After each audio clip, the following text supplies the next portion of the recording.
The sky so far, but I can't lose it.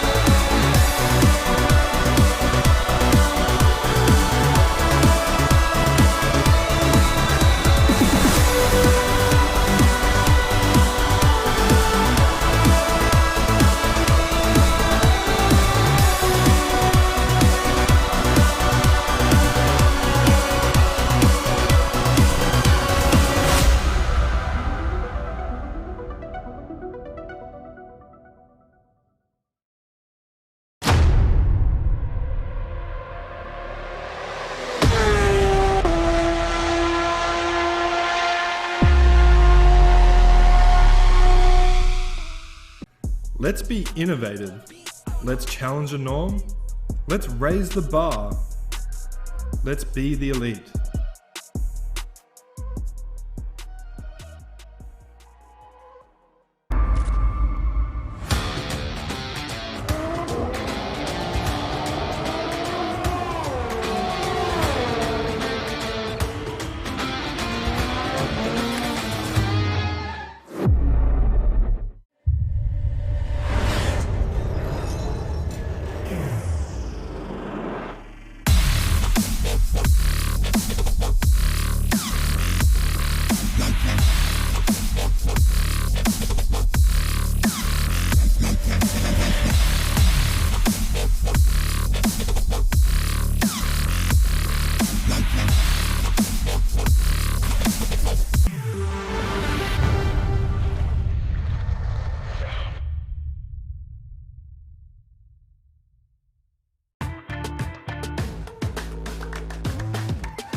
To be the best, one must beat the best. Ovals, road courses, the streets of iconic cities, race after race, the top sim racing IndyCar stars will battle it out. In sim racing, it doesn't get any better than this.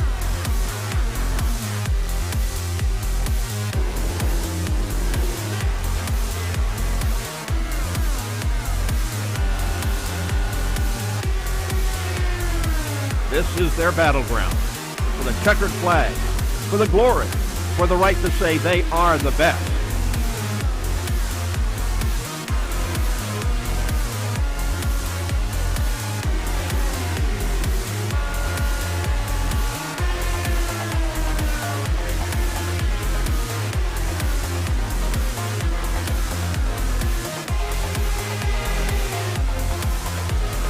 The cars and stars of the Lionheart IndyCar Series, presented by Butt Kicker, are ready to race.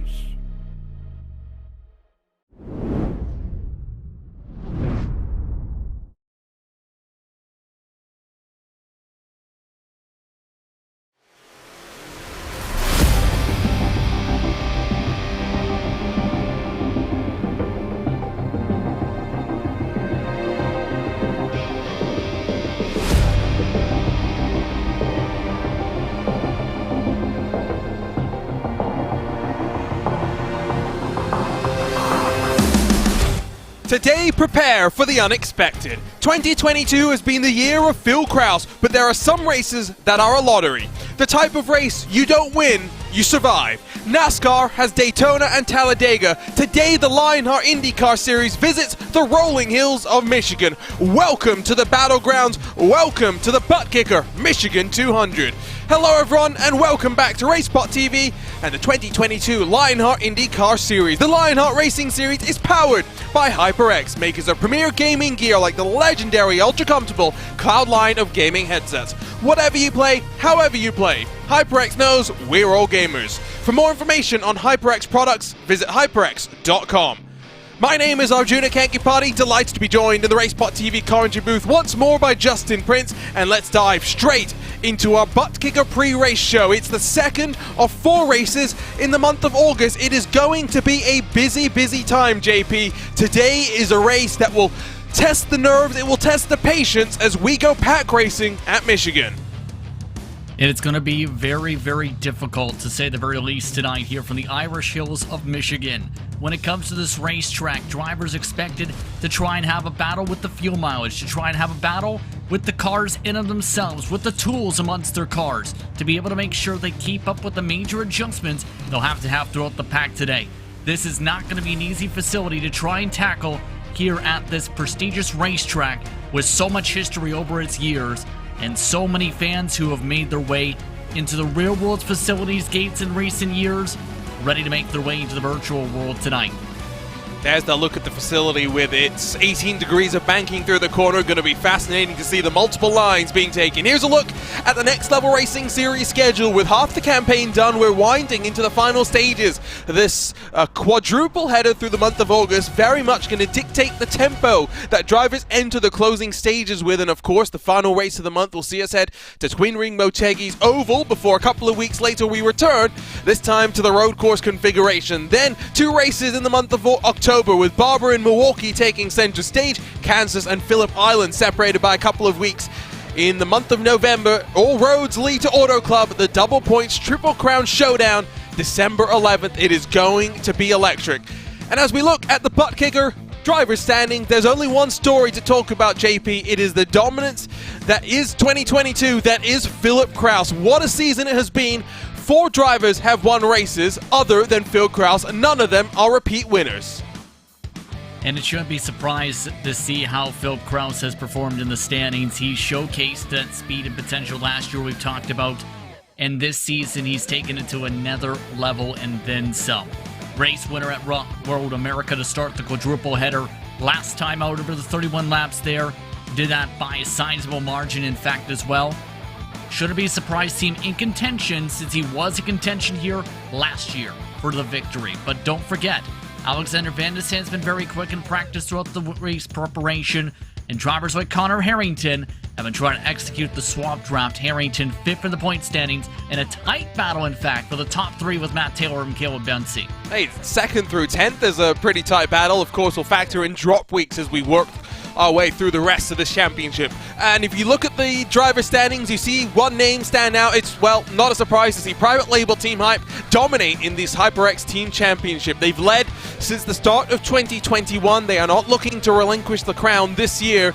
Well and truly on their way to another championship win, now sailing clear of Powerslide Adrenaline. It is a strong rookie class that we have for 2022. Of course, Phil Kraus leads the driver standings. He leads the rookie standings as well. But the likes of Van der Sand, Malechka, Newsom, drivers we saw with part-time campaigns in 2021 taking the step forward, have been impressive in 2022. But perhaps the standout name of the real rookies, if you will, JP, is Caleb Bensi with the Team Race First car running 3rd in this rookie championship. In the overall standings, as well as we've seen earlier on. So for Bensi, this might be a good chance for him to perform well and be able to try and propel himself to 2nd in these rookie standings if he does well here at this racetrack as well. Keep in mind, drivers like Mitchell Riggs also been pretty quick when it comes to the bigger racetracks this season.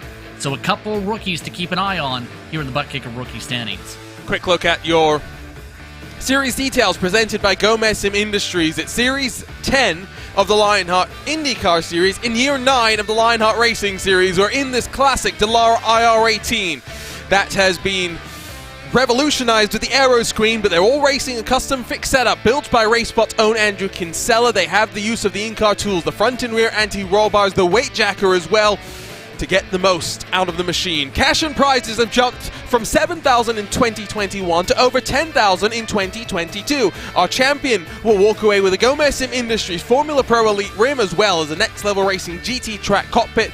And of course, with 2 of our Triple Crowns in the books, only one is left, the Auto Club Showdown that will conclude our season. It does seem as though we have a new champion in just a couple of months' time, with Adam Blocker sitting 10th in points, Phil Kraus running away with the championship. At least, though, when it comes to the team championship, some stability as the private label Team Hype continue to run away at the front. The Moser Racing event details see us return to the Irish Hills of Michigan, but it's just a week after the challenge of America's National Park at Speed. It is time for the high-speed game of chess that will devolve here today. And because it is such a wild card of a race, pole position has never been able to convert to victory. 5 times we've seen the victor emerge from outside of the top 10. It's a race with the potential for chaos. It's the race, though, that in historical terms has been rather clean, with no cautions set back in Season 3. A close finish in Season 6, the 7th closest in season history, but it was a close finish 12 months ago, JP, when Phil Kraus was looking on course to taking his first Lionheart career victory. Adam Blocker stole the victory coming to the line. In the story of what was 2021, Kraus looks to make amends for that moment here today. In the words of Rick Allen, to put it simply, Blocker turned hard left to be able to get himself underneath the white line towards the final lap. Remember, that's the rule when it comes to the series. You can't go underneath it until the final lap. And that was so critical to secure Blocker's chance last year to try and diamond the corner, to be able to pass by Phil Kraus with the slingshot to be able to win this race. It might come down to it this time around. This is a racetrack which has had 4 different lap distances in the event's history. And of course, this is the most prevalent of those formats, with the 100 laps on the docket after being a Triple Crown race for a couple seasons. Take a couple of looks at the track itself as drivers warm themselves up in the practice session that is about to come to a conclusion. About 70 seconds are left in this session. You can see some puffs of smoke as drivers really test the limits. It's Phil Kraus that sits on top of practice. Jason Galvin behind him, Kinsella, Musselman, Rakes, Blocker, Branch, Kraus, Harrington, Frazier, the top 10. Let's give a quick shout out to the other Kraus in our field. Matthias Kraus had a bumper race last time out, building off the performance that he had at the Iowa Speedway. He is really starting to find some form, and when you run by yourself in a championship like this, JP, yes, it's a fixed setup competition. However, we know just how much time you'll find in the in-car tools. We were talking about this at full length, in fact, that these tools are expected to be very critical here today, because this is not an easy track in terms of the grip levels, in terms of how you're going to be able to drive the race car around the racetrack. The tools expect to be very active here today, to say the very least. But the main talking point, too, when it comes to those tools also is going to be how you want to utilize them in terms of your positioning on the racetrack, if anything. And I'm not talking about just the lines, I'm talking about where you want to be in the pack today, because fuel mileage has been a major discussion point for today, with the difference between front of the pack fuel burn and those who are in the draft and able to save the gas. Practice will come to a close. Qualifying will get underway. How important is qualifying? It remains to be seen. 2 drivers have end-of-line penalties. Adriano Pinero's end-of-line carries forward after missing the race at Road America. Andrew Kinsella, after having an argument with poor Caleb Bensi, finds himself starting at the tail end of the field as well. JP mentioned earlier, this is a race that has been a staple on series schedules, however, has been varying in length. It started with the 84-lap affair in Season 1, 125 laps 12 months after that. For 5 years, though, it was 100 laps of stable racing. 2 years we tried out this as a Triple Crown race. What a race it was last time out. And the year before, it was a fuel mileage game. Sage Karam, Adam Blocker, and Andrew Kinsella battling all the way to the very end. What a race that one was. Today we return to the 100 laps, 200 miles. we're expecting chaos, we're expecting, like JP said, fuel mileage to play its factor, and that means, I think, Justin, qualifying, it's more important to understand where you are in relation to those around you. Who can you trust? Who do you need to avoid? And I think track position is going to be very critical in this type of a race where you don't want to necessarily start at the back and have to do, say, a Barrett Rolf, which we've seen Rolf one time go from to the back to the front in 6 laps. It's not going to be easy to do that here today, even with the amount of draft and slingshot, because of how critical it is to be able to hit your fuel marks to make sure you can make it on a natural 2-stop. So in our words, I wouldn't be surprised to see these drivers really try and execute with the tools, make sure they get that rotation down. The tough thing in that rotation too going to be, can they make sure they don't bobble it out of turn 4, because the steering offset we discussed a bit before tonight is one that is not as comfortable compared to some of the other races. Might cause a few issues off of corner exit. 3 lap times on the board. Drivers get the track to themselves and 5 minutes on the clock to set 2 lap times. Can use all the 5 minutes if you want. As soon as the clock strikes 0, qualifying is done. Galvin across the line to complete lap 2. No improvement for him. Maybe indicating lap 1, be somewhat against the grain, will be the faster lap inside of the session. Lanini roars to the top as it stands right now. We wait though for the likes of Phil Kraus, Connor Harrington, Van der Sande and Brophy to take to the track. We watch as Kite Bommersbach winds up for his second qualifying attempt. And I was keeping an eye on these drivers, in fact, in practice a little bit earlier tonight. As Bommersbach hits the apron, that's going to negate the second lap entirely at this point for the 37.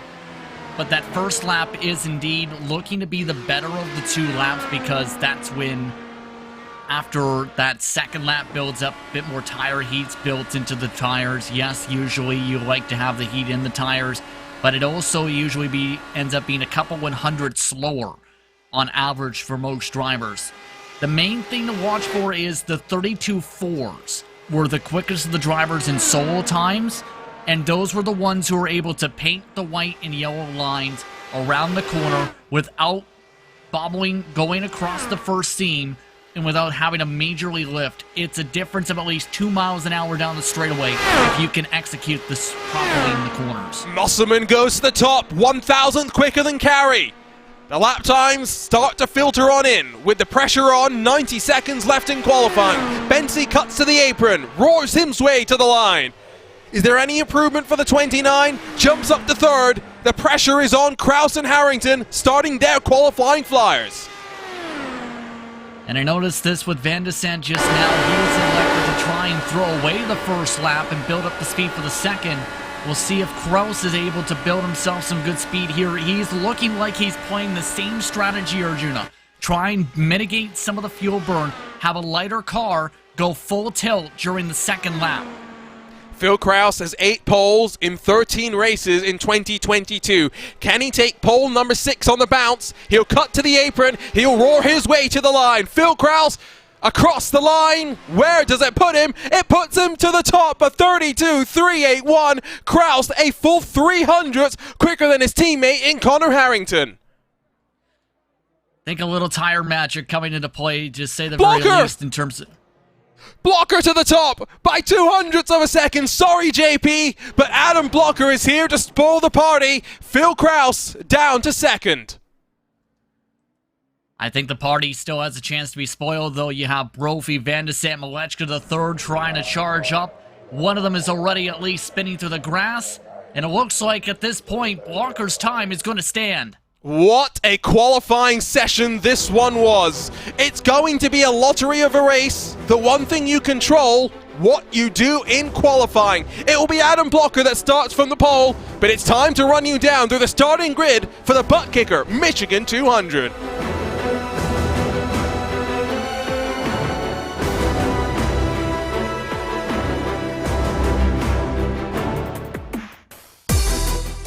And here's the look at the butt kicker starting grid. It is Adam Blocker that is here to spoil the party. It is pole position number 26 for the 4-time series champion. To his outside will be the one that looks to make amends for what was a roller coaster in 2021. It will be Phil Krause alongside with Adam Blocker, Malechka and Harrington sharing row 2. Jason Brophy, a great qualifying performance in the 88 to be alongside Brian Beard in the Synergy Motorsports Silver number 5. Behind them, Alexander Van der Sant and AJ Musselman roll from row number 4. Carey and Benzie make up the top 10 with Sexton and Larkamp 11th and 12th positions. From number 13 will be Joe Branch with Chris Lanini in the Graphics LPM number 92 to his right-hand side. Tyler Graf, Kai Bommersbach 15th and 16th with Ron Hacker and Luis Gonzalez Nunez sharing row 9. The top 18 split by just over 0.2 of a second. Taylor and Marquez bookend the top 20 with Jenkins and Guyon 21st and 22nd. Jason Galvin and Adam Frazier 23rd and 24th. Matthias Krause has some work to do. The final car with a lap time on the board from 25th will roll the Crescent Motorsport number 59, looking for a third consecutive top 10 finish. Adriano Pinheiro will drop to the end of the field with Callisto, Riggs and Houston not putting in lap times. Kinsella another one that will drop backwards. Rigney and Brandt, 2 more looking to maybe get out of the chaos zone. As the field stacks up on pit lane JP, the tension mounts in Michigan. And it's such a beautiful facility to hit upon this once more. Was here personally just a few weeks ago. And when it came to the facility, when it came to hosting stock car racing, the entire facility was packed in the campgrounds. These drivers ready to try and roar in front of the virtual equivalent here today. As always, featured onboard cameras to run you down. Let's start with Chris Lanini in the number 92 car, who carries the Graphics Esports onboard camera. World-class design from the real world to virtual. Visit graphicsesports.com.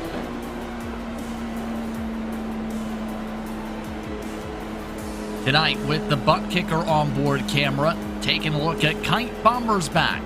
Sim racing is better with butt kicker. Visit thebuttkicker.com.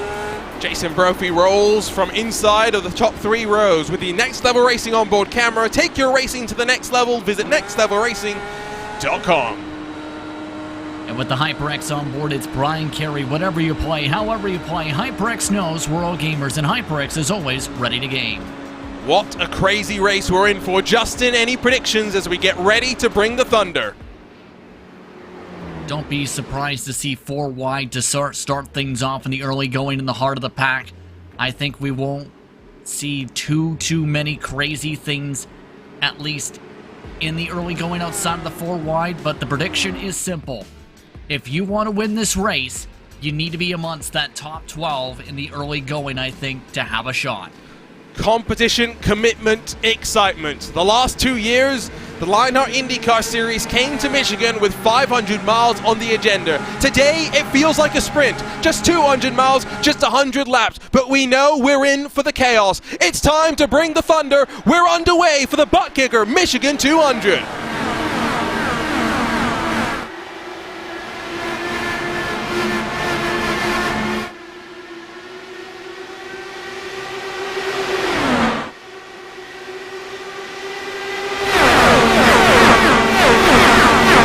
It's a nice tidy start. Blocker single files his way to the front of the field. Krause, Harrington, Malechka tuck in. It's Van der Sant inside of the top 10. The first car looking to the inside, almost 3 wide as they ramp off of turn 4, but Blocker will lead to complete lap number 1. And the interesting thing is going to be, does anybody try and make the move on Blocker in the early going? We talked a bit about the fuel mileage. Fuel mileage today expected to be 31 laps in clean air, 35 in the draft. That is a major difference in the fuel marks and could be the difference between a 3-stop and a 2-stop to make it to the end on gas. So in other words, I wouldn't be surprised to see some patience being played by the private label team Hype Machines if they don't build up in the big enough run on Blocker here. To some degree, becomes a question of, does Adam Blocker try to tuck back into line? Looking rearwards from your race leader again. Van der Sant tucking down low, trying to work his way past Benzie, maybe Brian Beard as well. Not too many swaps in the front of the field. Only Harrington and Malechka swapping inside of the top 5. Benzie has got a good start. He's up 3 positions, dictating what he wants to do in this race after struggling at Road America. You see the multiple lines. That's one thing to expect, Justin. Drivers finding grip no matter where they go on the track. Absolutely. This is a multi-groove racetrack. A lot of drivers will want to be below that first seam when it comes to today, but there is a lot of grip to be found towards the second seam grip.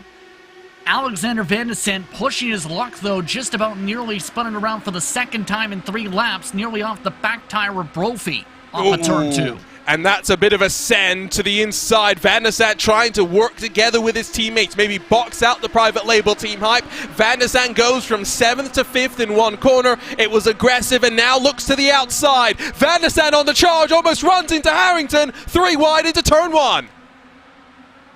I think that's showing the difference on strategies. Van de Sande wants track position. Private label Team Hype just wants to ride and save. And that's going to be important to watch for the rest of this run. Here comes Van de Sande looking for the lead already. Maybe this is the swap draft. It was estimated to be about a 10th.5 per lap a gain for those at the front of the field. Will Van de Sande and Blocker start to work together? One driver knows what he's got to do. 3 wide across the line. It's Musselman in the middle. Malechka pinched down low. He goes from inside of the top 4 to battling inside of the top 10. What a change of momentum. Still the pack is formed. Or 32 cars still going. Spinner off of turn 1. Caution is out, and it's Mitchell Riggs involved in this one. Mike Rigney also having a bit of a spur up in the midst of the pack in the checkup. But this is to be expected in the heart of the pack with things intensifying. Something was going to have to give in the early going, and it looked like in that case, it was Riggs' rear end giving out on the corner exit right across the seam. Let's see if we can look from up above. It was a close call, and then in the checkup, they did all manage to get through. Close call. It's a surprise maybe to some that instead of the yellow being at the tail end of the field, it wasn't at the front of the field. Let's talk about Alexander Van de Sande, and let's talk about the no-holds-barred attitude that he has brought today to Michigan. Well, Van de Sande's made it clear already with how he's handled the first couple laps. He doesn't want to be buoyed around. He wants the track position.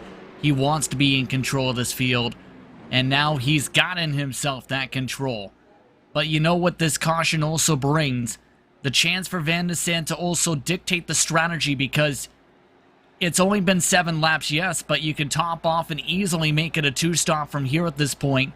We'll see if Van de Sande elects to try and top off, push on forward, or save fuel under the caution flag and push and dictate as there's the split strategy.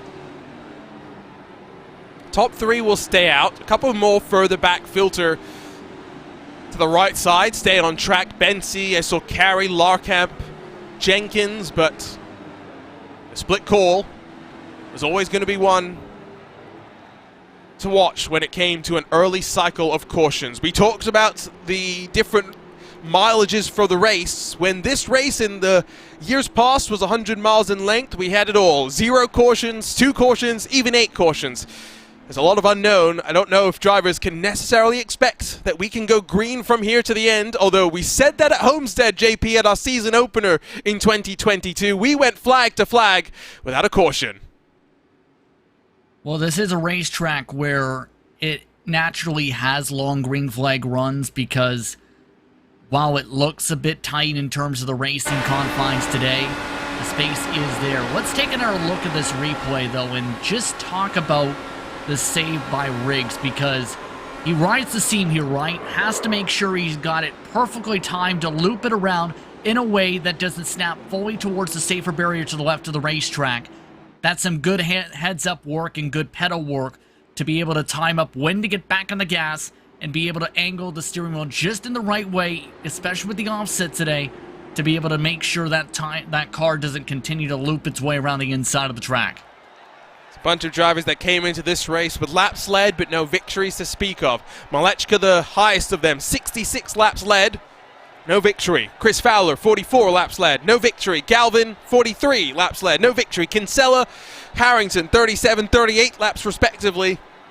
We'll see if today we'll flip them around. Maybe conversely to that, Adam Blocker, just 20 laps led. He only had to lead 1 in 2021. It was across the line to grab the checkered, the move that grabbed the victory for Adam Blocker. So, we didn't talk about track conditions, JP, but have looked above the circuit. It is quite cloudy. We aren't seeing too much sun baking down onto the track. So by logic, it is a cool day, and it is only going to get cooler from here. With not much wind to speak of, it is a perfect type of day to go pack racing. Yeah, the grip levels are high. That means the speeds are high. You also have a lot of draft that's expected here. The draft actually giving a little bit of a back draft down the back straightaway at 5 miles an hour currently to the southwest. Going to be a headwind down the front straightaway for the race today, so that may explain a little bit as some of the resistance for some of the passing in the early going. But now with the strategy swap around, this is going to be the intriguing part of things, especially if it goes green, because you have some drivers putting up that Hail Mary with the track position, like Kinsella, who's in start 125 of his Lionheart IndyCar Series career today. Going to be not easy to hold off the drivers on fresh tires, 12th on back. 11 stayed out. 12th on back. We'll have fresh rubber. We'll be able to potentially carve their way forward. Restart number 1. We'll see us form single file. Wobble our way up to the right side. The control of Alexander Van der Sant, who has roared to the front. What does he do on the restart? Back underway for the butt kick of Michigan 200. It's a good jump from Van der Sant. Kraus on the back of Blocker, but they build up the tempo. They build up the momentum. We know what's about to devolve. And I'm already keeping my eye on that battle for 11th position, because Kinsella did not get going at all, it looked like, off the start. Just looking like they just want to ride and save a little bit, wait and pick up their spots. Speaking of spots, though, up at the front, Blocker we've seen for a moment, got the zip on Van der Sant, and is now looking to zip off and away for the time being in that now swap draft pack that's formed up. Yeah, I think we'll see the teammates try and collaborate. Van der Sant back to the lead. Let's see if they're able to splinter up the pack. That was one thing that drivers were concerned with. If you pit and you were at the very tail end of the leading pack on the restart, if drivers at the front formed up, you could be left in the dust. We'll see how it devolves.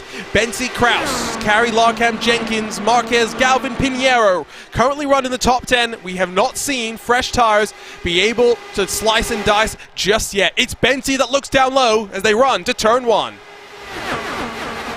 And Bensi right there just proving how intriguing it is with the amount of runs you can get. And compared to previous seasons, how easy it is to break up the swap draft here at Michigan today. Because if you get the run from third spot, get alongside second, boom, you immediately break up the swap draft and have that huge run to take the race lead if you want. So it's not going to be surprised to see the swap work for a couple laps, then break up after a couple laps, then drivers box each other in and try and play defensive lines here. Jenkins got a good run. Larkham maybe a better run. Almost 3 wide into 1. Harrington may be able to finally work past Kinsella, but look at the swarm in front of him. Pinheiro almost runs himself up into the wall as Marquez will run down low, allow Harrington and Kinsella to work their way through. Starting to feel, again, quite tense, JP, as they're almost 3 wide off of turn number 4. I was about to say Harrington's the only one, in fact, who has made any forward progress in the midst of this pack, and it looks like he wants to go, but he also doesn't want to go too far or too hard, so to speak. And what I mean by that is he doesn't want to force it 3 wide this early. It seems like he wants to be able to peel away, get himself a bit of a buffer like he's doing right now. Just pick his spots, let the momentum take him up to the front instead of forcing it from the get-go, and make sure he still saves those fuel marks. I think to some degree Adam Blocker is going to be relieved that he's not leading, but Bensi is not working together as well as Van der Sant was. Harrington straight down the inside from 8th to 4th in the blink of an eye. The private label team hype car goes on the charge. He fights for 3rd. Oh, wrecking out of turn 2, and it's the big one. Kinsella, Galvin, all in a heap in the inside on the back straightaway. Caution flies for the 2nd time today. Pinheiro also involved, Brian Carey involved on the outside. At least 5+ cars involved in this one, and it gets ugly when it happens. But all it takes is one driver to get tangled up with an error off the corner exit with the steering today. And it seems like Kinsella got tangled up right here. Watch this corner exit. And watch Milechko right behind. The red and white is going to get on past. We'll get a look on board potentially for those behind, but as they spear down low, you can see Galvin and the Alcantech NHR machine getting caught up. Pinheiro comes together with Carry on the outside. That's how those two get some damage as a result of this one. That could have been a whole lot worse, though. Yeah, that could have been much, much bigger. Brian Carey was trying to dodge all of that and just snapped to the right, it looked like, for a moment. And here's Robert Muchka III, who's a good example of how it could have been much worse. You see this angle right there. Just a small bobble from the middle car is enough to parlay that. Wow, indeed. This in some ways feels more like pod racing than it does motor racing, but we'll see a couple more cars onto pit road. Bensi, Blocker, Van der Sant stay out. Harrington will lead the field back down onto pit road. And I think at this point, I don't blame him because, again, he's been able to cut through the pack at least once already. And the main thought, I think, for most people at this point is you don't want to pit under green. You don't want to risk losing that amount of time under green flag conditions.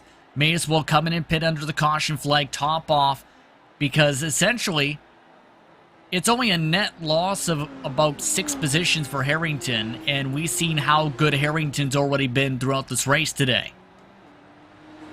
2 cautions inside of 20 laps.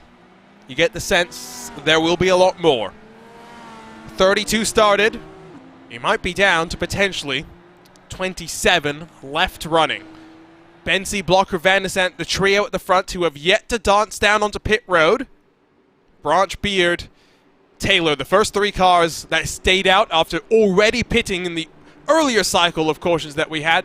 They are one of 6 machines to have done so. It means 10th on back, JP will have fresh rubber. And like you said, we know what Harrington can do in carving his way through the dirty traffic, the dirty air from traffic in front of him. What can Kraus, what can Malechko, what can Brophy do now? Because these are strong names that have plenty of dirty air in front. That's going to be the major question, I think, right now is how it's all played out at this point. I find it most intriguing Bensi, Blocker, and Van der Sant's calls here, though, because while the tire fall-off hasn't been significant, if anything, it's been dead even in terms of the fall-off so far. I think they're just banking on this to continue to have caution, precaution, precaution, to the point where they can make it just a simple one-stop. They're basically banking on there being a caution in the next 15 laps again. It's the best way you can put it here. By Trish trying to hold on to the track position, knowing if you get a caution in 15 laps, everyone comes back down again. Guess what? They're the race leaders and in control of the pack. Rob Malechka has jumped not just into our YouTube chat, but into his Powerslide Team Discord as well. I always get confused how he can focus on pacing, sometimes racing as well, while typing away in various Discord, YouTube, whatever chats he is in. But he makes... Not easy. Yeah, it's not easy. I've tried, and I've run straight up into a wall, which is why I highlight it, because I've told him to focus on the racing. We have Brian Carey lined up for an interview. We'll get a chat from him once we get this race back underway. It was an interesting restart last time. I think if you're Blocker and Van der Sant, you've got to think how we can work with Bensi on this restart now, JP. Yep, I think for Bensi, he's proven that at the very least, Blocker and Van der Sant don't want to pass him necessarily yet. I think they like the potential of just saving the fuel right now. What I find most intriguing is Branch is trying to build a major buffer between them already, trying to time this up for the restart to try and get a jump on first and second and third here. Well, the top 3 still yet to dive down to pit road. The field's behind them, looking to pounce on strategy. Back underway for the Butt Kicker Michigan 200. A good start from the top 3. First side-by-side moment inside of the top 15 as Musselman sees Lanini and Marquez go side-by-side. Van der Sant again commits to the outside groove. You mentioned about the buffer. It's not played out too badly. Branch is on the tail end of the top 3. Beard has some separation. Blocker goes to the inside, looks for the lead. And there's nothing you can do to defend that at that point, because there's just so big of a run that you just have to let it on go. The major thing is Does Bensi elect to save? It looks like he's elected to save. Compare that to some of the others on fresh tires.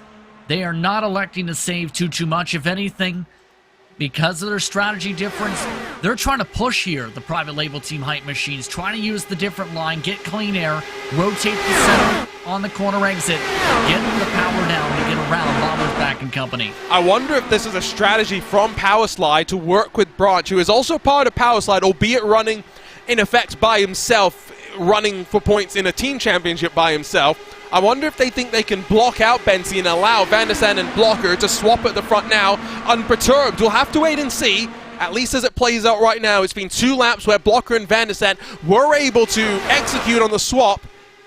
On this 3rd lap, though, Bensi able to get past on Joe Branch. Here comes Harrington to the inside as he looks to work his way forward. And I noticed this last run, it takes a couple laps for them to activate in terms of the tires. Once they do activate with the momentum, if you choose the right line, boy, do those tires make sure you rotate on the entry to the center corner. Harrington proving exactly that, just able to carry at least 2 miles an hour more speed compared to everybody else that corner. Ooh, couple of bobbles there as they work down the back straightaway. 3 wide with Taylor looking down low. Harrington chops off his nose, though. The Madworks Motorsports car will slide all the way up the track in front of Phil Kraus. Still fighting almost up to the wall as they power off of turn 4. We mentioned we get the chance to chat to one of your drivers. Let's bring on in Powerslide Motorsports' Brian Carey, who's been standing by rather patiently. Brian, you asked me, or you told me if you ended up in this situation, there was one question I had to ask you. What was the strategy for today? Well, Arjuna, I gotta tell you, the not die, and as you can see, unfortunately, I was not successful. It is one of those races, though, where it is very much a gamble. How tense were those early moments? The first caution, of course, kind of helped settle those nerves. You know, actually, the first caution kind of brought it back a little bit because I found myself where, I qualified 9th. I was sitting in the middle of the pack. It was pretty chill up to that point. I understand it was a single car crash, so, not the big pile up there. After the restart, it became a little bit more tense. But really, we're fuel saving, and it's chill. It's totally chill until it's not. And unfortunately, that's what happened. So in your opinion, tires, how much of a difference maker will they make if we get to the end of the race and we see some gambles from drivers that have stayed out there and elect to run to the end of the race on worn rubber? I think the worn rubber, I think it's still possible. It's all about your track positioning. If you get clean air, obviously if you're in in a battle with 2 or 3 guys in particular, and you're the one with fresh tires, then you're in the catbird seat at that point. But I don't think it's going to be as critical. The temperatures are really coming down, so the cars are sticking pretty good, and I think you could make those tires last a little bit. So, it'd be a gamble to go on that, and you'd probably be able to make your way to the front, but it's kind of hard to say right now. We'll let you go, Brian. Sorry for the luck. This is going to be one of the crazier races that we've had in 2022. Great to get the opinions of Brian Carey, but while we were chatting to him, JP, it's hard to not note how much too-wide activity that we've been having as the temperatures do start to drop off. And it's essentially became fresh tires on the bottom, older tires on the top. How about 3 wide, though, for the race lead? Blocker down low with Van der Sande in the middle, Bensi holding that upper groove. Worn rubber at the front for now. Malechka has been able to work to 4th. Beard and Branch then split them from Connor Harrington. 3 Powerslide Motorsports cars run inside of the top 4 in a race where they need to start building to close the private label team hype in our HyperX Team Championship. Midway through turn 3 and 4, they were almost 4 wide. They are starting to build up the aggression once more as we await Blocker, Bensi, and Van der Sande down to pit road in maybe 10 laps time. At the very minimum, they can definitely, with the caution flags, I think, make it on the 2-stop. It's just going to be the matter of how it plays out the rest of the race in terms of their timing. They're going to have to hope that they're all in sync. Here's the tough thing. Right now, the Powerslide cars of Van der Sande and Blocker are in sync. Bensi's not so much in terms of wanting to play the same games they've been willing to play. In terms of their swapping, in terms of how the line's been faring up. And the top thing is, Malechka third's ready to break up this party. Try and break Bensi away, and that's going to hurt him, or he can nearly spin it. Good car control this time, though, not even getting to a 45-degree angle. Yes, Malechka will drop to 8th. Yes, the tires will be screaming in pain, but we know Malechka can work his way forward. With 12 laps on the tires, there's still a long way to go in this race. Just that treacherous corner exit along the seam. There is a slight difference in banking between the below the first seam and above that first seam, and when you cross it, that car gets so light, and some of these drivers are just getting very fluttery riding that exact part of the seam that Malechka just did. All right, again, and watch the hands of Malechka on this onboard look.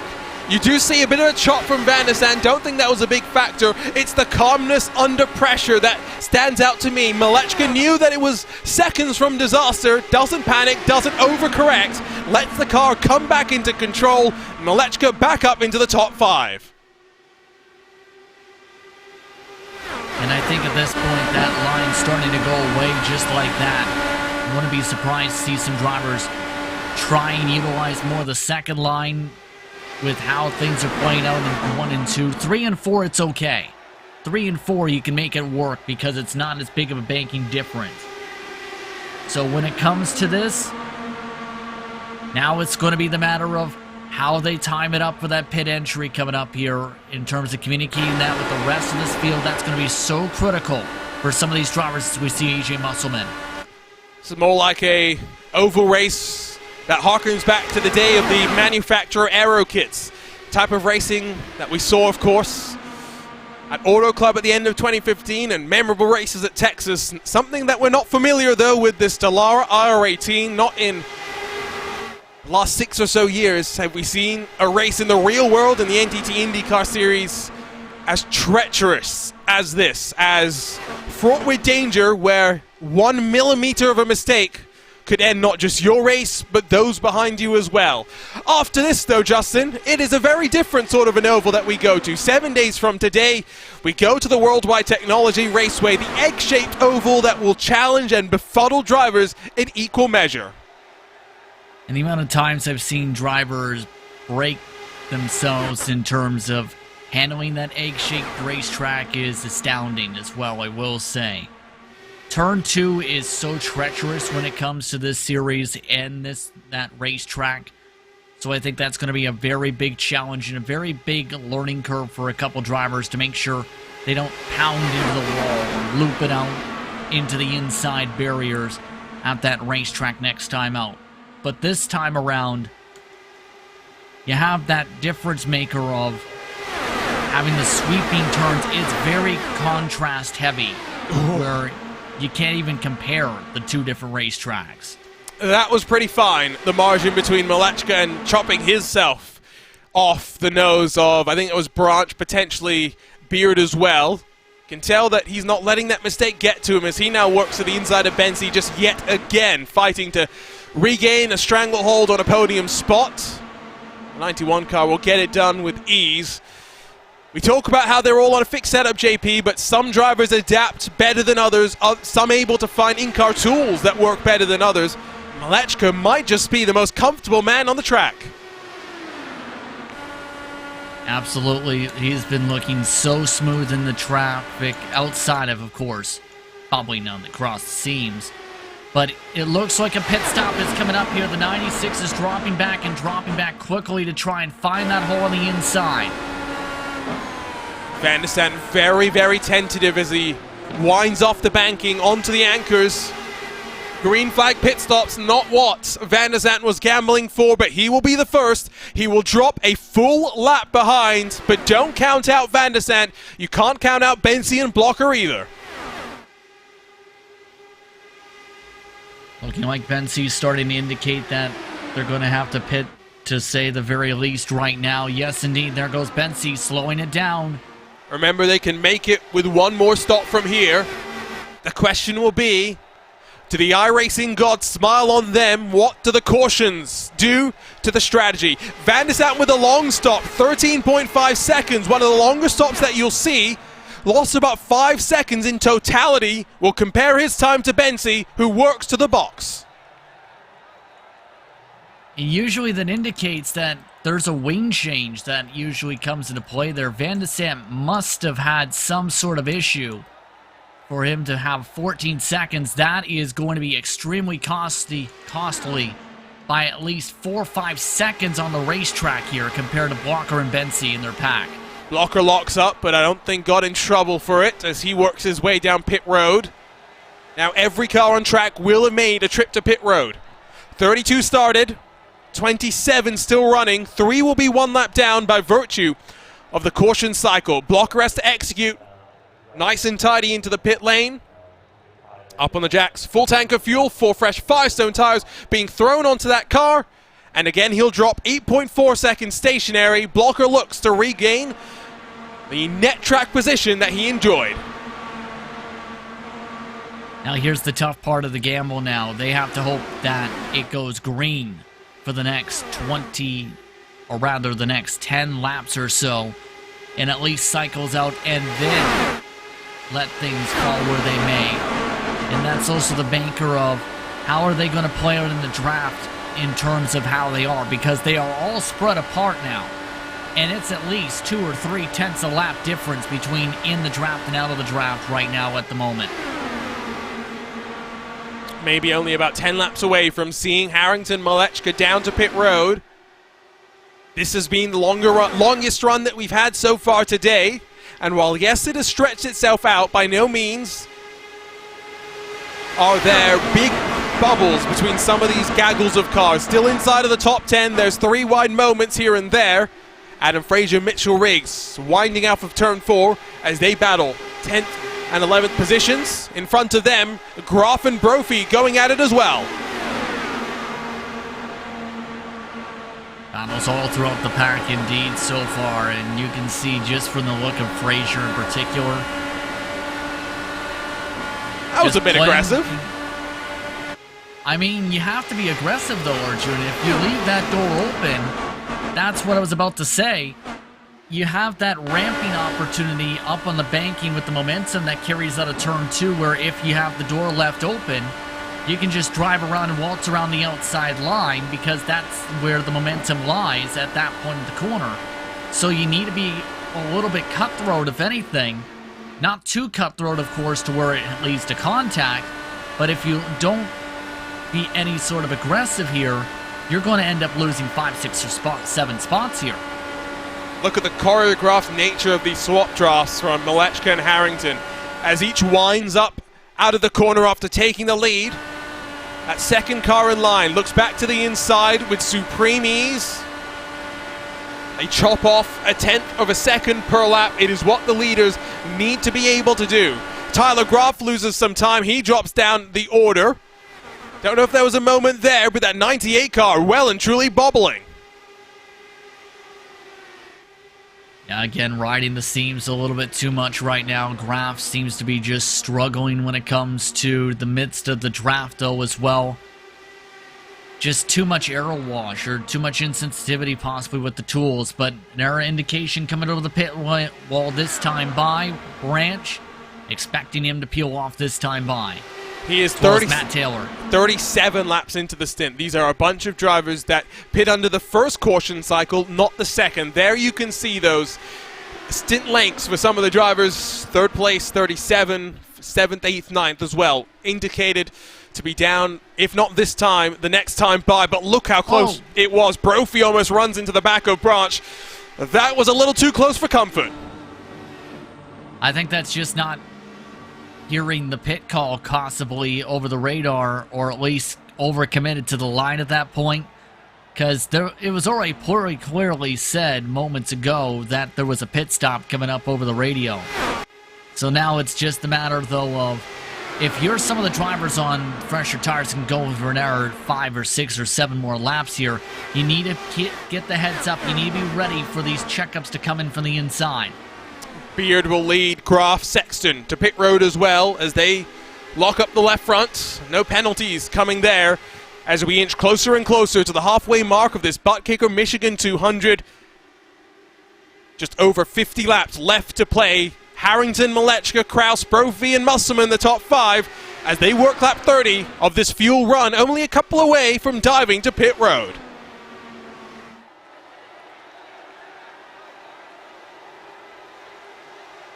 Musselman will come in this time around. May have putted out of fuel on the apron. We'll see if he loses any time in the lane itself. Harrington, Malechka still fight as they go. Blocker has done a good job, all things considered. First car 1 lap down, is a couple of seconds clear of Bensi behind, and poor Van der Sant, with the wing change that he had in the pit lane, Justin, has dropped to the tail end of the pack of cars. Yeah, that takes Van der Sant out of the equation unless there's a caution flag at this point, and that's after the pit cycle, of course. Van der Sant's not going to have the draft at all, possibly, at the rate they're going, which absolutely is devastating for a driver who is leading laps early going. It's a busy week for Lionheart tomorrow. The Lionheart Retro Series heads to the streets of Long Beach. Going to be a Royal Rumble, battle of attrition there. Similar kind of way to what we've seen today. We'll see just how much chaos the Lotus 79s will bring for us. Andrew Marquez will be the next one to peel to the left side to bring it down to pit road. Communication going to be paramount when it comes to making sure you're able to work to pit road without any trouble. We already saw just how close to disaster Jason Brophy got with cars diving to pit lane. I think at this point, though, most of the drivers have been able to settle each other out here. And at least, for the most part, where their position is where the strategies are synced up. More pit stops coming up for the race leaders, in fact, here, though. And it looks like some of the drivers taking advantage here, including Malechka to the third. Might have missed something that happened to Kite Bommersbach. I've seen him pop into pit lane unrequested. Taking a tow to pit lane. We'll see if that 37 car came into trouble. Hacker follows in Malechka. Important cycle of pit stops here past the halfway point of the race. Malechka has got to execute. One of the few standing Powerslide Motorsports drivers on this strategy call. Harrington will enter pit lane as Malechka rolls 8.7 seconds stationary for the 91. Harrington off and away into the pit lane as well. Yes, indeed. But the interesting thing is how this is cycling out at the moment. Blocker and Malechka the third are looking to be the front runners in this early going by 0.4 of a second separation. They've pulled 2 seconds up over Bensi, Musselman and company. The question mark will be, where does Harrington fall when in that regard compared to them? Brophy leads behind him. Riggs, Frazier down to pit road with Kalisto following them as well. Malechka behind Blocker, in front, crucially, of Connor Harrington. The undercut may have worked nicely. We have to wait and see. Kraus in the lead of the race, tucked up behind Adam Blocker, who crucially is back on the leading lap. And having to give space to Philip Kraus here, who's getting ready for their pit stop as well at this point. Now it's getting to the point where Powerslide has absolutely timed this up perfectly strategy-wise with how they played it out. It's just fallen into their wayside for the time being amongst them. And we've seen this before when it came to Van der Sant and Blocker. Now it's Malechka the third and Blocker. But I still like the strategy play for the 91 more so than I do for Blocker at the moment in terms of the fuel mileage. Blocker will have a longer final stop. We'll see how it works, though, in the race off a pit road. For Kraus, nice and tidy. Releases himself off the limiter as Malechka and Blocker work door-to-door in through turn 1. Already past Kraus as they build off the exit of turn 2, while Kraus will emerge in third. He emerges behind the Powerslide duo, who now look to control the tempo of this race and look to break the draft. Almost 9/10 clear in that battle for first. It's not easy to close up the draft either, too, Arjuna, and this is similar to what we've seen last year when things broke up. They broke up in this similar fashion. So now it's going to be full heads-on, full charge if you are Kraus. Or at least try and find someone to work with. Harrington is close by. Brophy is close by, but not close enough at the moment to be able to fully utilize the swap draft with them. It was close to being able to break the toe, but they needed 3 more tenths. Already the gap has been cut in half. Phil Krause now under half a second away from the top 2 steps of the podium, bringing Harrington, Brophy, Riggs, Fraser with him as well. A power slide 1-2 is about to go toe-to-toe with the private label team Hype 1, 2, and 3. Krause, Harrington, and Brophy are ready to show up, ready to spoil the party. Yes, there's strategy to play its factor as well, but JP, there's no guarantee the caution doesn't spoil the fun. And that's just racing, right? You never know what's going to happen. For Bensi in particular, I find this intriguing. Bensi, it just showcases the disconnect there was between himself and those who had teammates to work with. 2 seconds the difference in the pit lane in terms of how he executed on the exit. And now Bensi is struggling to try and maintain the second pack at the moment. It is proving to be a rather fascinating race. One final cycle of pit stops still left to play out.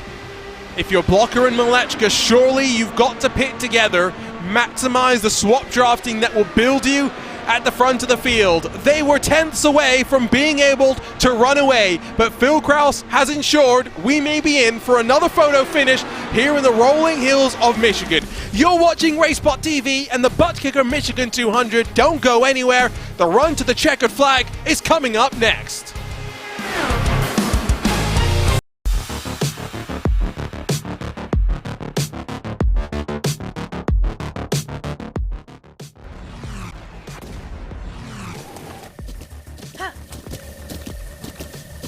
With the Butt Kicker Gamer 2, what you see and what you hear is what you feel. Butt Kicker. The future is feeling.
Welcome back to RaceBot TV.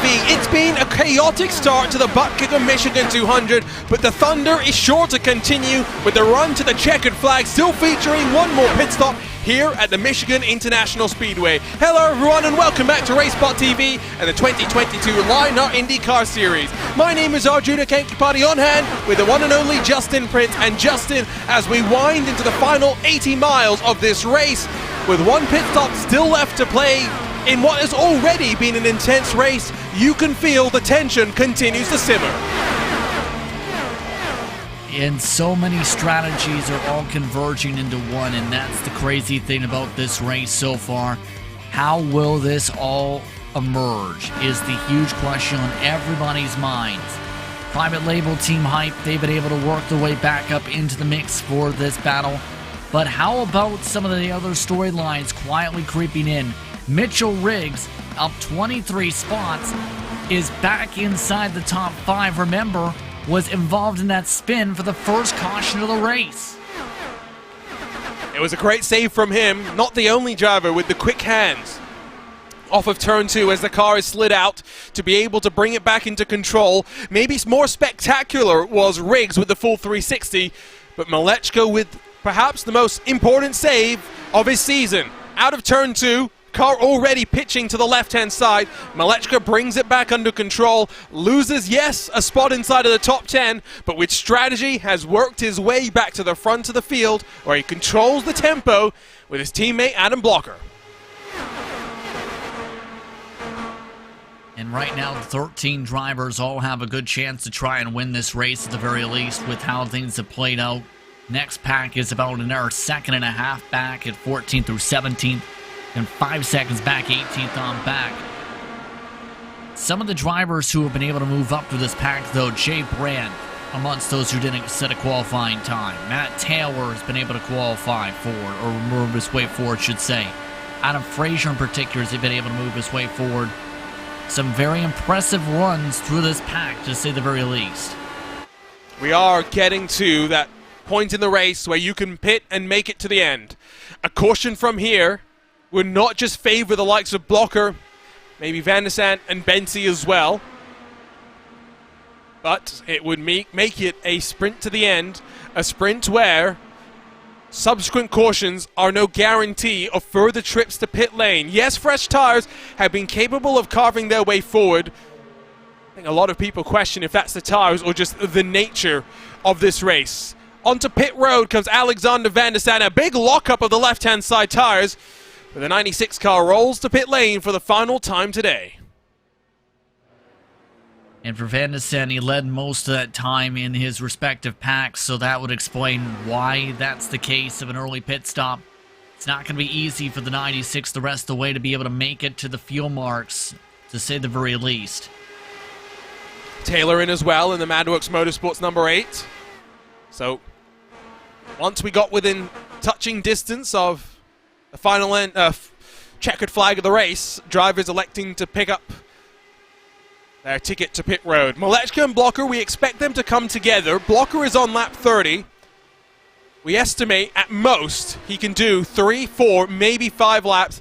And you'd expect him to come together with his teammate Malechka, Justin, just so that once they exit pit road, they can work together, maximize the swap draft, and build to make the undercut work. It would make the most sense to be able to just keep up the momentum and intensity amongst them. If they split up, we've seen just going for the overcut can be pretty costly in some circumstances unless you're in the perfect prime position on your entry in the first place. Hacker in front of Kalisto for 16th as Tyler Graf finishes his final pit stop of the race. Caleb Bensi will duck down to pit lane. Now just leaves Adam Blocker of the trio that elected not to pit in those opening 2 cautions left on track as he continues to save fuel, working with his teammates. Robert Malechka. Phil Kraus has been content to save fuel. I think maybe counter to what some would do. When you've been this successful, Justin, I think to some degree you can sit back, let the race come to you. As Blocker peels off, Malechka stays on track. And I wasn't expecting them to come in on the same lap because it's so easy to hold each other up if you pit together in that circumstance. Now it's the matter, though, of will the call come in for the 91? Philip Kraus, though, able to take advantage and zip on by for the race lead. For the first time in this cycle of the race, it's Phil Kraus that punches the hole in the air. Malechka straight back down the inside and doesn't seem to be committing to pit entry. As Blocker goes into the box, it's an 8.1 second stop for the man that put it on pole position. He rolls, will be in this train of cars as he works off a pit exit. A nice tidy execution for Adam Blocker to round out the pit cycle. Maintains the main pack as well, so if anything, this is going to be extremely helpful for Blocker in the long scheme of things for the rest of this run. And if anything, takes away a lot of the concern, in my opinion, compared to some of the others, as more pit stops expected this time by. There is the number 1 car. not going to be the number one for much longer, of course, with less than 10 races to go in 2022. The man that leads seems to be on course to snatching the championship away from Blocker, as Luis Gonzalez Nunez will become the next of many to run his race down onto pit lane. It's been a relatively quiet day for Andrew Marquez, but he is our Moser Racing driver profile here today. It's been 13 starts for him after debuting at our season opener at Homestead just at the beginning of March. 2 top 10 finishes are his best result of the season. However, we know Marquez has the pace. We've seen it on a Monday night in the Open Series as well, but there is a learning curve coming to Lionheart and the competition that it delivers, Justin. Marquez still trying to find his groove. Yes, indeed, he has to still try and find that precision and groove right now, and that's the tough thing, is just trying to gel in the right pack. You also don't want to end up getting to where you get so aggressive that you end up getting involved in multiple accidents. And that's the tough balancing act, right? You want to be able to perform well, but you also don't want to end up being someone who makes a bunch of enemies in your opening going. Within 25 to go, Malechka continuing to extend as long as possible, maybe trying to reduce the pit stop time if possible. Blocker has not been held back by it just yet. Now works his way to 4th in line. Throw it to the inside of Harrington. Of course, the first car, 1 lap down. For Kraus, Malechka, Harrington, different thoughts on how they want this race to end. I do get the suspicion, JP, we get the cameras out, we're in for another photo finish. I think so too, and the main thing is Phil Kraus is trying to set this up to be able to be the reverse of anything, I think, at this point, compared to a year ago. And at this point, I think the reason, too, you have to fight so hard is if you get a time into the caution flag, you take Walker out of the equation entirely here. Oh, a big bobble down the back straight away at the back of the pack. He just about hold on. As cars scramble. Brian Beards in the bright yellow Synergy Motorsport number 5. We'll see Musselman peel off to the apron in front of him. He'll be the next car down to pit road in the factory-backed Motorsports machine. That was a little too close for comfort. Musselman almost speared himself out of pit exit. Yeah, that was a very ugly pit entry in the first place. Musselman just seemed to have a hard time getting on the brakes in the first place. Went to the apron instead of staying on the track there. Usually we don't see drivers right here on this apron until right about here. And on top of things, he's struggling to slow it down. He's lucky he didn't end up having to snap of oversteer to the right into the wall. About to hit 40 miles left to play here at Michigan. Still, Malechka yet to come down to pit road. Final cycle of pit stops should be underway for the entirety of the field within the next 5 laps. About 11 minutes left to run in this race. Which direction do we still have to swing? Malechka with a big lockup of the left front. Still able to get it slowed down in time. A close call for the 91. Beard and Branch and Sexton in behind Malechka. Ryan Bearden, start 100, able to just get it down to pit road speed indeed. And that's now going to make things to where we have to watch where the 91 cycles out absolutely with all this. More pit stop calls expected here with these drivers entering the window. Kraus is down low and has led a large number of laps. A big swibble, and Frazier around, looping it on the entry into pit lane. Surely this brings out the caution. Surely this changes the equation. He's still stranded on the entry to pit lane, but as Kraus trundles down at pit lane speed, we are still under green. That is very, very lucky that that's not a caution flag right there, because Frazier was spun around on the apron there any higher up on the racetrack, and we're seeing the yellow flag in this entire race flipped upside down strategy-wise here. But that is absolutely critical. Jay Brand has also had an issue during this pit stop sequence as a result of that. I will just be honest and say I don't know how we're not under caution. I am befuddled. Kraus builds the speed. Now where does he emerge relative to Blocker? Almost alongside, but crucially behind. Blocker in front of Malechka, and then Taylor and Kraus, those that have already run their trips down to pit lane. How much fuel are in the cars is the major thing. Matt Taylor's in the conversation with a bit of a heavier car now as well. Harrington's off of pit road. He's going to be behind them as well, but will fresher tires prove to be key? Riggs, Brophy, pit lane for them this time by. Undercut has worked well. This is when the overcut and the fresh tires will start to pick up the pace. In the case throughout the entire night so far, where we've seen that pendulum swing go back and forth. Arrington, though, critically, though, just barely is held onto the back end of the draft of the main pack. Let's grab a couple of looks then at that incident that should have brought out the caution. Somehow it did not. We'll grab first a look from our TV angles. Ooh, so it wasn't a pit entry. Frazier tries to slide up. Taylor pinches him off. Broken right rear suspension potentially for Frazier. Not much that he could have done once he was off the banking, once he was already sideways.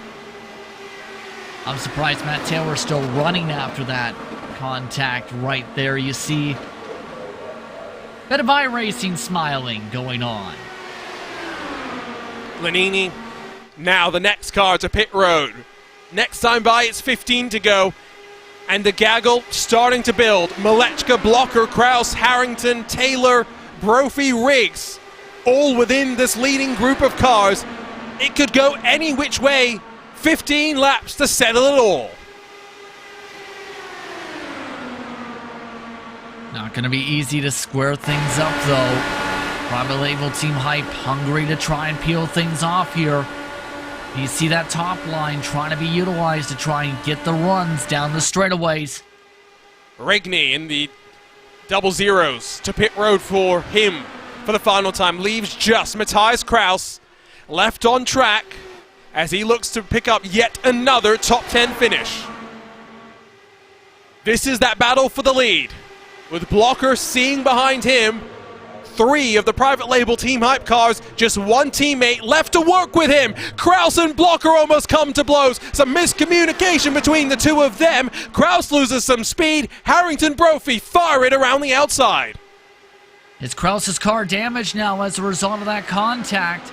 They did have a bit of argy-barginess in final practice earlier on tonight. Car seems to be okay. We've already seen one car require a change of front wing. Brophy loses some speed as well, and his car looks damaged.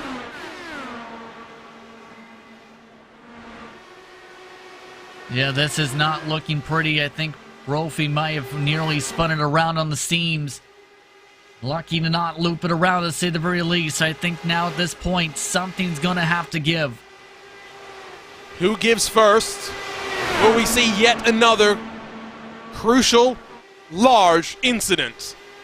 Blocker trying to work with Malechka. 3 wide for a moment. Less than 12 laps to go as they come to the line. Almost 3 wide into turn 1. Well, they're starting to get very aggressive with the blocks as well. It's getting a little bit wild, to say the very least. It's pretty clear. Swap drafting is out of the equation. Working together is out of the equation. It's time to race for the race win. Lap traffic may have its part to tell as well. This tail not fully scripted just yet. 3 wide for second. Malechka will lead at the line.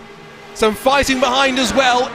But in this leading group, it is anyone's game. With 11 laps left to play, 7 cars still have a chance of victory. Second gap behind the group of 8th on back is 3.5 seconds separated. You'd have to think they're too far back. Oh, and Malechka the third is lucky not to have been pushing up into Kraus right there. How in the world did he not just send an entire air wash his way into the sign? They're all throwing moves. Brophy seems to have picked up the momentum again. Now almost gets run out of room by Mitchell Riggs. As Kraus looks to the inside of Blocker, Brophy went to the outside looking for a spot on the podium. There's a little bit of an issue for Connor Harrington. He's able to gather it up in time as well, but you can tell these drivers are pushing for all they're worth. The bottom starting to go away a little bit now in 3 and 4. Second time someone on the bottom is just about arrow washed up at the track. Harrington and Taylor now the final 2 cars in line. 3 wide for the lead. Brophy up top. Blocker trying to paint the yellow line, but with the tires starting to go, Kraus may have timed it to perfection. Kraus roars to the race lead. Traffic now within 10 car lengths is 3 wide. How in the world did Blocker force it? They tried 4 for a second. We have seen moments like that before. Malechka and Brophy almost coming to blows. Blocker and nose in front of the line. 3 wide for second again. 8 laps to go. And traffic will have a story to tell as we work to the back of Paul Jenkins. Jenkins needs to be smart with where he goes here. It looks like he's staying high. What do you do when your rear view mirrors are filled with the sight of a lead fight almost 3 abreast? Still, it's Blocker that leads down low. Malechka trying to fend off Brophy, who's all the way to the outside of the track. JP, if you had a prediction, if you had $5 to throw away in Vegas, who's your money on? Who do you think comes out on top? Well, at this point, I think still you have to put your money on Philip Kraus, but you never know with how this could play out. One bad move, and all the money thrown in may as well be lit on fire. Remember the history books. Remember the closest ever finish in series history back in season 1, 1,000th of a second. The closest finish in Michigan, 15 thousandths of a second. 6 laps to go. It's trending in the direction of yet more series history. Blocker still leads from Malechka. Kraus starting to pick up the tempo. Harrington seems to have got his tires back into a comfortable window. 4 wide into turn 3, coming to 5 laps to go. It's down to 7 drivers decided right now at this point, and at this mark, you need to be smart with the moves coming up to the point of no return the next couple laps. Twice this race has finished under caution. Seems as though the tires have worn to the point where you can hold the white line. Blocker looking comfortable. Brophy trying to duck all the way down low, trying to sniff a little bit of that draft. Blocker seems comfortable, but so did Kraus 12 months ago. And earlier this season, some of the same players from open competition right in the thick of things again. Funny how things work out, right? The cream will rise to the top, whether it's open setup, whether it's fixed setup. Again, fanning themselves almost 4 abreast. It's side by side for second. Brophy trying to pinch the Malechka a bit lower than Malechka wants to run. Still fighting all the way through the field, but again almost 4 wide into turn 3. 4 to go. 3 this time by. When to return this time around. Next play ends the race. Enjoy the sound of the engines. Enjoy the tension in the air as well. Brophy had a look again, trying to find a way down low. The outside line may be where you want to commit on the final lap of the race. We saw that leading at the white flag is no guarantee of victory when the checkered roars. 3 to go. 3 laps, 3 wide, into turn number 3. Malechka the third just looks like he's on pins and needles trying to run this middle line in the midst of this 3 wide. 4 wide across the line as we mark 4 miles left to play. It is 3 drivers who fought for this win in 2021. 4 more drivers looking to spoil the party. Kraus still trying to make sure that Malechka is not going to be comfortably allowed to run to the end of this race. Again, 4 wide JP coming to white flag in hand. Take a deep breath. One sudden move, and this entire race goes into crazy land. 1 final lap to set it all. Who has got the most confidence? Who has got the most to lose? 3 wide into turn 1. It is Adam Blocker that continues to lead as he looks to defend the victory from 12 months ago. Kraus with the momentum, Brophy with a little bit more. It's Malechka though that leads into turn 3 by the narrowest of margins. It is anyone's game. It's 4 wide through turn 4 for the very final time. It's yet another drag race. It's one that sees Adam Blocker lead to the line. A photo finish yet again, and 12 months on from the dramatic finish that saw Adam Blocker take the victory, Blocker does it again and roars his way back to HyperX victory lane. How about that for a finish? My goodness. 0.03 of a second, the margin of victory. Less doubt than there was in 2021, but yet another race at Michigan that could have gone in any direction. Let's relive the final lap of the race once more. It was a tense one, JP. I was not expecting to be 4 wide on the final lap. I did expect 4 wide at some point, but not at this mark.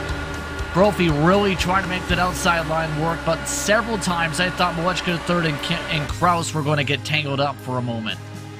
It's not always that you see drivers at speeds in excess of 200 miles an hour be able to hold their nerve, to be able to hold their lines.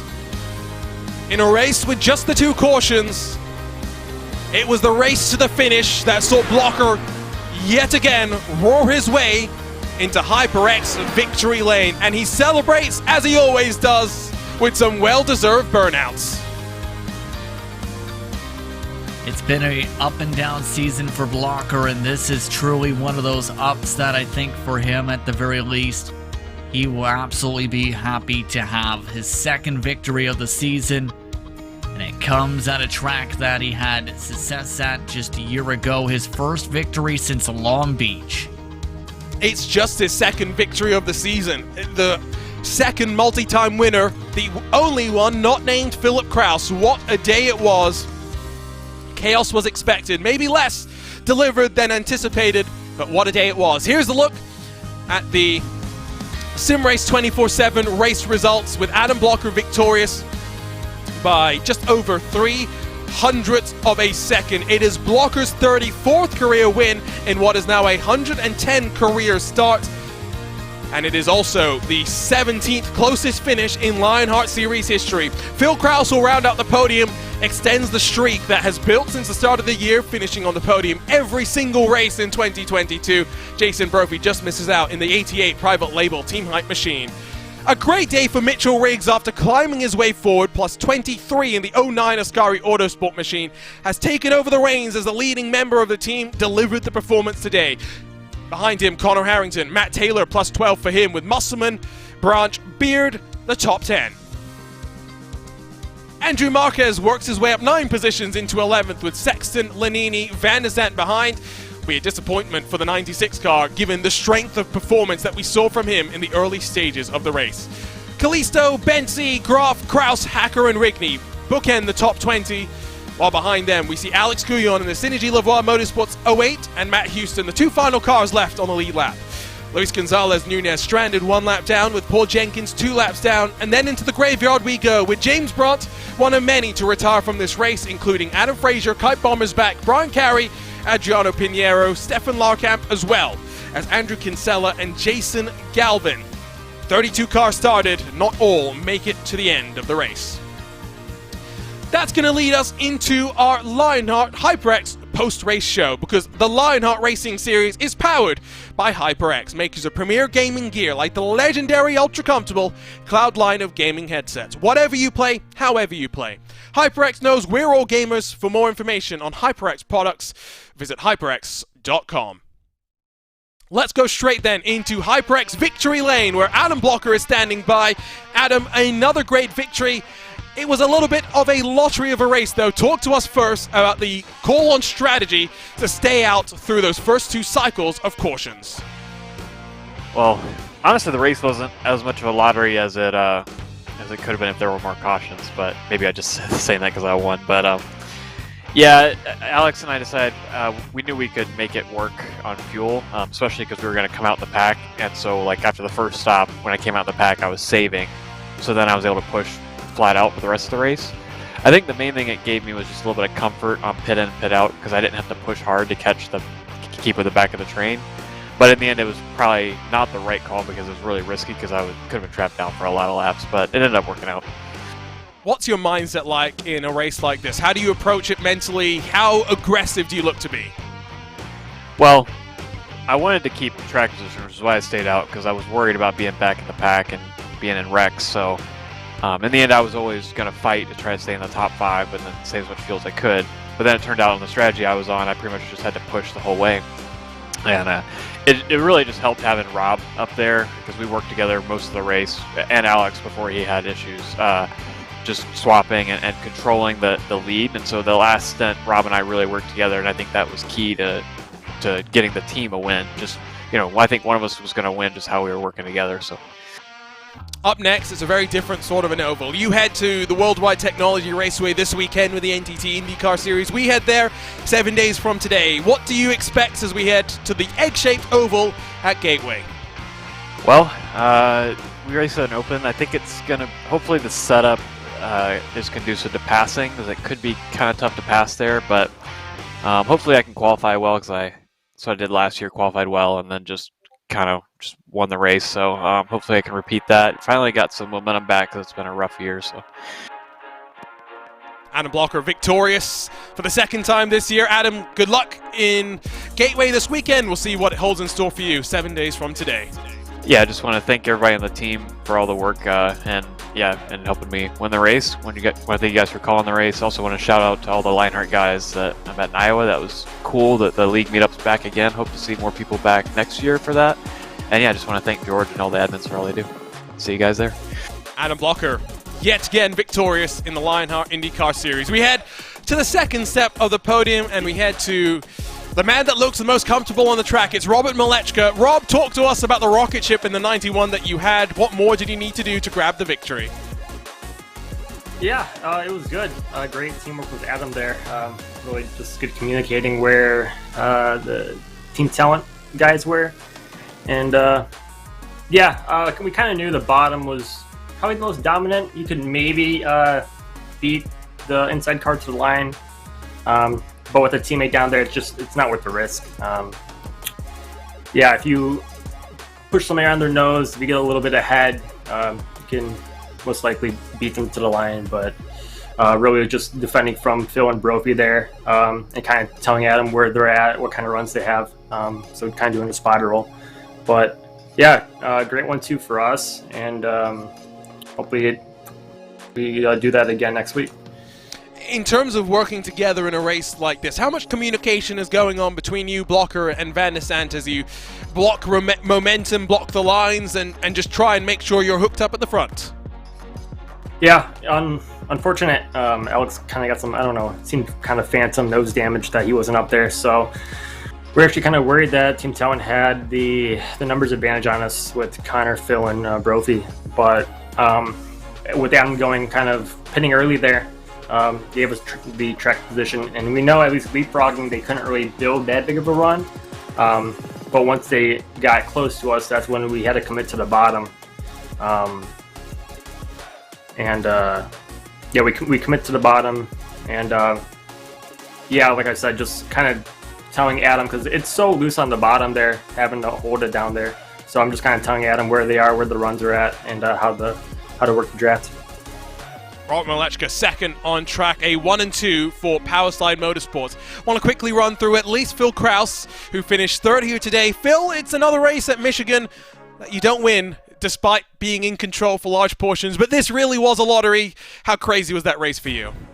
It was just another standard Michigan race. I wouldn't say anyone was really ever in control outside of Adam and Rob at the end, because once they had two cars kind of locked side by side, you couldn't build enough of a run to get on the third lane and get around them. But yeah, just a standard Michigan race. It was a race of all time. I don't know how the racing was further down. I didn't really see much of it, but hopefully everyone enjoyed watching it. just the 2 cautions, which was definitely good to see. After this, of course, 2 more races back-to-back still coming. First up, Gateway, and then a trip over to Motegi. What are you looking forward to in this next couple of weeks? Of course, very different sort of challenges, and I'm sure very different setups that you've got to get accustomed to. Definitely looking forward to Gateway. Usually the short tracks are pretty strong for me. Motegi, I don't know. It kind of depends at that track, because it feels like if you're the leader at Motegi, nobody can touch you no matter what. But obviously that will depend more on what Andrew can make, because if he can make something he can race the leader at Motegi, it'll be quite good. But that's a pretty tall order to ask for. But yeah, really looking forward to Gateway and then the Motegi road course after the Oval. Clearly a man of fine taste. We'll let you run, Phil. Congratulations on the continued run of podiums. We'll see you in a week's time as we head to Gateway. Yep, cheers, Arjuna. And we won't miss out the opportunity to speak to the final member of the private label team up contingent inside of the top 5. It is Jason Brophy. Jason, saw you were dialed up ready to chat to us. Talk to us about that race from your perspective. Chaos. Utter chaos. Glad I survived, honestly. You know, it was a pretty big struggle there for me. Early to the middle of the race, I was just fighting the car off the corner, you know, if I wanted it to turn, and I nearly lost it 3 or 4 times, but managed to actually perform good pit stops for once and cycle my way to the front, and then held on there. You know, Adam and Rob did a really good job of getting themselves to the front. Knew you could hold the bottom if you got, especially toward the end of the race, to cool down, but you could hold that bottom. I knew you could pass the leader, but not with a teammate sitting on the outside. If you couldn't, and then with other people in the pack, we couldn't build enough of a run to take a shot at them. And so it was a really great job by them. Great job for us on the team side of things. You know, we all finished, 3, 4, 6, I think. So really happy for that, for the private label team hype group. Yeah, but I'm very disappointed, Jason. You told me that you were going to spin a couple of times today. I didn't get to shout about you spinning. Did you not see with 20 to go? I spun. I just didn't turn around, apparently. I about lost it on the front stretch real hard. I was sure I was hit. No, we saw you spin in qualifying. I think we missed that one, though. No, I didn't spin. I spun after on qualifying. Yes. Yeah, on the front stretch with 20 to go, I came off 4 and I shot toward the grass. I had to save it, and then as I gathered back up, it went again, and I saved it, and I had to drop to the back of the pack. I think I was going to run. You know, I was up to 3rd or 4th there, and that dropped me back to the back of the pack. And I think it was probably our best shot because Rob had been cycled. You know, Rob had his issue, and I think, you know, if I don't have that issue, I think we can potentially team up on Adam and get ourselves to the front. And sadly, I made that mistake, and Rob did a good job get back up there quick enough. So an eventful race for all. Great to chat to Jason Brophy, the private label team hype number 88. As always, great to talk to the various drivers, give us their time at the conclusion of this race. But JP, it is the 3rd of a quadruple header for these drivers. It is a tough time for them, and Gateway is a different sort of a challenge. Michigan will have been mentally taxing because they know how close to disaster they were at any one moment, but traffic will play its factor at Gateway. The speeds are immense at Gateway as well. We don't break here in the sim. We are basically committed maximum attack at the Worldwide Technology Raceway. It's going to be a very difficult race, I think, for many drivers because, as mentioned, Turn 2 is very treacherous in this series. It's going to be a challenge, to say the very least, to see how these drivers fare out, trying to find their way around cars, try and make passes work, and those who are able to execute in the dirty air are going to be the ones who are able to succeed come next week. It's going to be fascinating, that's for sure. After that, of course, we head over to Twin Ring Motegi for the first of the doubleheader. Yes, they'll be split by a couple of weeks, but very excited about heading first to the Oval at Twin Ring Motegi and then to the road course. Very much underused, underrated as well, if you ask me. But JP, we are winding down, of course. We're not focused so much now on a battle for the championship. Not focusing on the battle for your HyperX Team Championship or the Butt Kicker rookie standings either. It's very much now about building momentum, building confidence, because we've had 2 years. Last year was an incredible run of form for Adam Blocker. This year was the incredible run of form for Phil Kraus. Next year, every one driver wants to be the one that we are talking about. And that's going to be so critical in terms of momentum for next year. The question is, which drivers are going to be able to sustain that momentum in the closing stages? We'll have to wait and see. As always, a delight to have your company here on RaceSpot TV. What a race the Butt Kicker Michigan 200 was. Before we say goodbye, we say thank you to those that make it possible. You're passionate about sim racing, but it always feels a little flat compared to the feeling of driving a real car. Now you can actually feel what it's like to drive a race car. Butt Kicker haptic hardware and software are easy to install and let you feel every bump in the track, slip of your tire, and engine redline. The tactile feedback is so accurate and realistic, you'll be driving faster and having more fun than ever before. The Lionheart Racing Series is powered by HyperX, makers of premier gaming gear like the legendary ultra-comfortable Cloud line of gaming headsets. Whatever you play, however you play. HyperX knows we're all gamers. For more information on HyperX products, visit hyperx.com. Next Level Racing is an industry-leading cockpit and motion simulator manufacturer devoted to creating the most immersive experience possible for the global sim racing community. Take your racing to the next level and visit www.nextlevelracing.com. Moser Racing is revolutionizing sim racing with the development of industry-leading hardware and software products like their R9 direct drive wheelbase and GS steering wheel.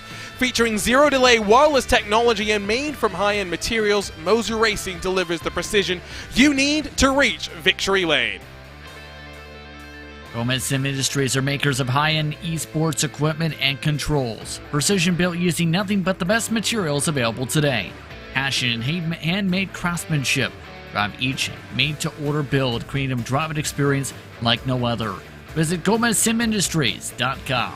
And it's not just them, but so many more that make this all possible. To learn more about the partners of the Lionheart Racing Series, or to find out about the 3 competitions the sanctioning body puts forward, head over to LionheartRacingSeries.com. Stay tuned on social media for the latest comings and goings from within the virtual paddock. The busy week for Lionheart continues. Tomorrow, the drivers of the Lionheart Retro Series head to the streets of Long Beach. It is bound to be electric as we get underway for the SimRace 24/7 Grand Prix of Long Beach, presented by Gomez Sim Industries. The next time the Lionheart IndyCar Series is underway is 7 days from today from the Worldwide Technology Raceway for the HyperX 200 at Gateway. On behalf of the entire team at RaceSpot TV, delighted to have your company again on a Wednesday evening. For Justin Prince, for myself, Arjuna Kankipati, thank you so much for enjoying the coverage of the Butt Kicker Michigan 200. Yet again, the Irish Hills of Michigan put on a show. Just 2 cautions and a photo finish that see Adam Blocker become repeat winner #1 in the Lionheart IndyCar Series at the Michigan International Speedway. We'll be back in 7 days' time. For now, though, so long and goodbye. We'll see you next time on RaceSpot TV.